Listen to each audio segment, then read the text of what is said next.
नमस्कार मित्रांनो, मी दीपक वडवी.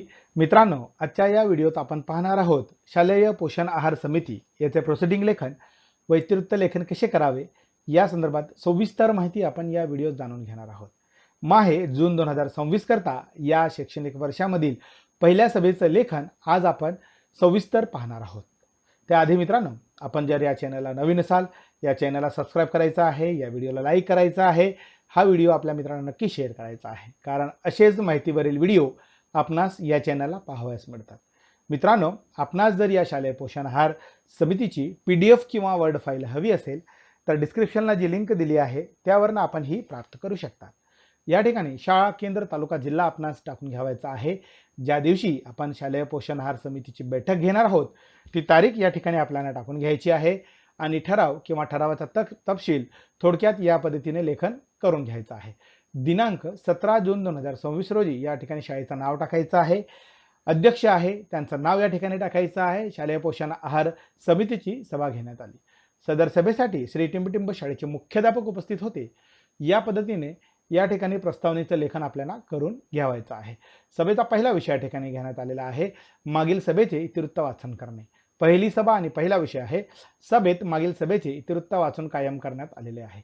पुढचा विषय आहे 2 नंबरचा, नवीन शैक्षणिक वर्षासाठी पोषण आहार समितीची पुनर्रचना करणे. फार महत्त्वाचा असा विषय आहे. 2 नंबरचा, आज रोजी शाळेची पोषण आहार समितीची सभा आयोजित करण्यात आली.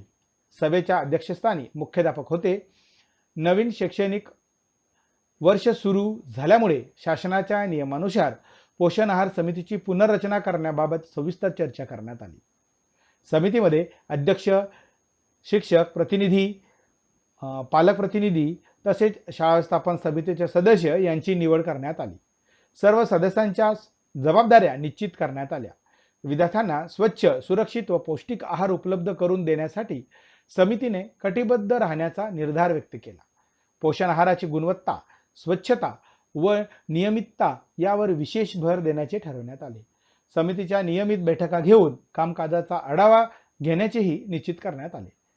सर्व सदस्यांनी एकमताने समितीच्या पुनर्रचनेस मान्यता दिलेली आहे व हा ठराव सर्वानुमते या ठिकाणी मंजूर करण्यात आलेला आहे. या ठिकाणी सूचक अनुमोदक आपल्याला टाकून घ्यावायचा आहे.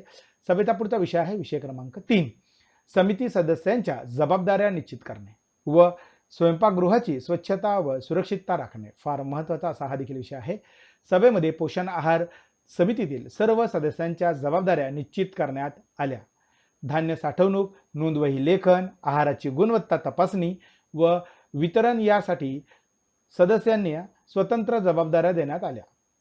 विद्यार्थ्यांना स्वच्छ व पौष्टिक आहार मिळावा यासाठी नियमित देखरेख ठेवण्याचे ठरवण्यात आले. तसेच स्वयंपाकगृहाची स्वच्छता राखण्याबाबत सविस्तर चर्चा करण्यात आली. स्वयंपाकगृह परिसर दररोज स्वच्छ ठेवणे व भांडी निर्जंतुक करणे आवश्यक असल्याचे सांगण्यात आले. स्वयंपाकासाठी शुद्ध पाणी व ताज्या अन्नपदार्थांचा वापर करण्याचे निश्चित करण्यात आले. गॅस सिलेंडर, शेगडी व इतर साहित्याची नियमित तपासणी करण्याचे ठरवण्यात आले. अग्निसुरक्षेच्या दृष्टीने आवश्यक सुरक्षा उपाययोजना करण्यावर भर देण्यात आला. स्वयंपाकी व मदतनीस यांनी स्वच्छ पोशाख व हातमोजे वापरण्याच्या सूचना देखील देण्यात आलेल्या आहे. विद्यार्थ्यांच्या आरोग्याची व सुरक्षिततेची जबाबदारी सर्व सदस्यांच्या सामूहिकरित्या पार पाडण्याचे मान्य केले. सभेतील सर्व विषयांना उपस्थित सदस्यांनी एकमताने मंजुरी देखील या ठिकाणी दिलेली आहे व हा ठराव सर्वानुमते या ठिकाणी मंजूर करण्यात आलेला आहे. या ठिकाणी सूचक अनुमोदक आपल्याला टाकून घ्यावायचा आहे. सभेचा पुढचा विषय आहे विषय क्रमांक 4, विद्यार्थ्यांना रांगेने व शिस्तीत जेवण देण्याबाबत नियोजन व जेवणापूर्वी हात धुण्याची सवय लावणे. फार महत्त्वाचा असा हा 4 नंबरचा विषय आहे. सभेमध्ये विद्यार्थ्यांना रांगेने व शिस्तीत जेवण देण्याबाबत सविस्तर चर्चा करण्यात आली. प्रत्येक वर्गातील विद्यार्थ्यांना निश्चित क्रमाने जेवणासाठी पाठवण्याचे ठरवण्यात आले. जेवण वितरणावेळी शिक्षकांनी विद्यार्थ्यांवर देखरेख ठेवण्याचे निश्चित करण्यात आलेले आहे. विद्यार्थ्यांनी शांतता व शिस्त पाळून जेवण घ्यावे यासाठी मार्गदर्शन करण्यात येणार आहे. जेवणासाठी स्वच्छ ताटे व पिण्याच्या पाण्याची योग्य व्यवस्था ठेवण्याचे ठरवण्यात आले. तसेच विद्यार्थ्यांना जेवणापूर्वी साबणाने हात धुण्याची सवय लावण्यावर विशेष भर देण्यात आला. हात धुण्याचे महत्त्व विद्यार्थ्यांना प्रत्यक्ष कृतीद्वारे समजावून सांगण्याचे ठरले. हात धुण्यासाठी स्वच्छ पाणी व साबणाची नियमित उपलब्धता ठेवण्याचा निर्णय घेण्यात आला. स्वच्छतेच्या सवयीमुळे विद्यार्थ्यांचे आरोग्य चांगले राहण्यास मदत होईल असे मत व्यक्त करण्यात आले. पोषण आहार घेताना स्वच्छता, शिस्त व सुरक्षितता यांचे पालन करण्याचे सर्वांनी मान्य केले. सभेतील सर्व विषयांना उपस्थित सदस्यांनी एकमताने मंजुरी देखील दिलेली आहे. या ठिकाणी हा ठराव मंजूर करण्यात आलेला आहे. या ठिकाणी सूचक अनुमोदक आपल्याला टाकून घ्यायचा आहे. सभेचा पुढचा विषय आहे विषय क्रमांक 5, एनवेस उपस्थित होणारे विषय. एनवेसच्या विषयावर सखोल चर्चा करून श्री टिंबटिंब यांनी सभेस उपस्थित सर्व सदस्यांचे आभार व्यक्त केले. अशा पद्धतीने खेळीमेळीच्या वातावरणात अध्यक्ष यांच्या संमतीने सभा संपन्न झाली असे घोषित करण्यात आलेले आहे.